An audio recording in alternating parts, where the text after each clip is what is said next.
Hello বন্ধুরা, কেমন আছো? গুড মর্নিং সবাইকে। আমি দোকান থেকে কথা বলছি তোমাদের সঙ্গে আবার। বন্ধুরা, একটা কথা আছে, গাছে কাঁঠাল গোপে তেল। কথাটার মানে কি? মানে তোমার পয়সা নেই, তুমি অনেক কিছু স্বপ্ন দেখছো। আমি তো এটাই বুঝি, তোমরা কি বুঝো? তবে হ্যাঁ, গাছে কাঁঠাল গোপে তেল। যাদের পয়সা নেই তারা কি স্বপ্ন দেখবে না বলো? সবারই তো ইচ্ছা হয় না যে আমার একটা গাড়ি হোক, আমার একটা বাড়ি হোক। এটা হচ্ছে বড় স্বপ্ন। ছোট স্বপ্ন কারণ মনে হয় যে আমি একটা ভালো ড্রেস কিনবো, 1500-1600 টাকা দিয়ে একটা ভালো ড্রেস কিনবো, তাই না? এরকম স্বপ্ন হয়। সেক্ষেত্রে সে কী করবে, অল্প অল্প করে পয়সা জমিয়ে, সে হয়তো খুবই তার ইনকাম ভীষণ কম।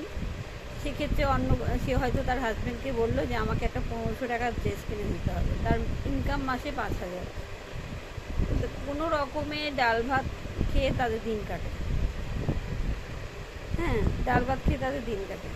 সেক্ষেত্রে তখন এই কথাটাই খাটে, গাছে কাঁঠাল গোপে তেল। তবে হ্যাঁ, গাছে কাঁঠাল, সেই কাঁঠালটা খেতে গেলে যদি অল্প অল্প করে তোমরা জমিয়ে নিতে, মানে সঞ্চয় করতে পারো।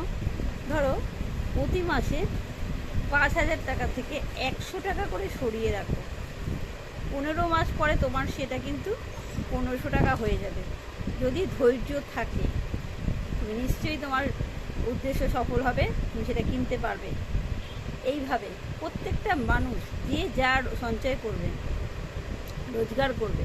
যদি 5000 ইনকাম করো, 100 টাকা করে যাও। 10,000 করলে 200 টাকা করে যাও।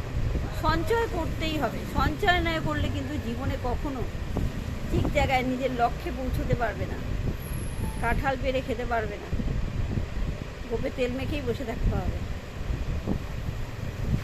সঞ্চয় অল্প অল্প করে মানুষ অনেক কিছু করতে পারে।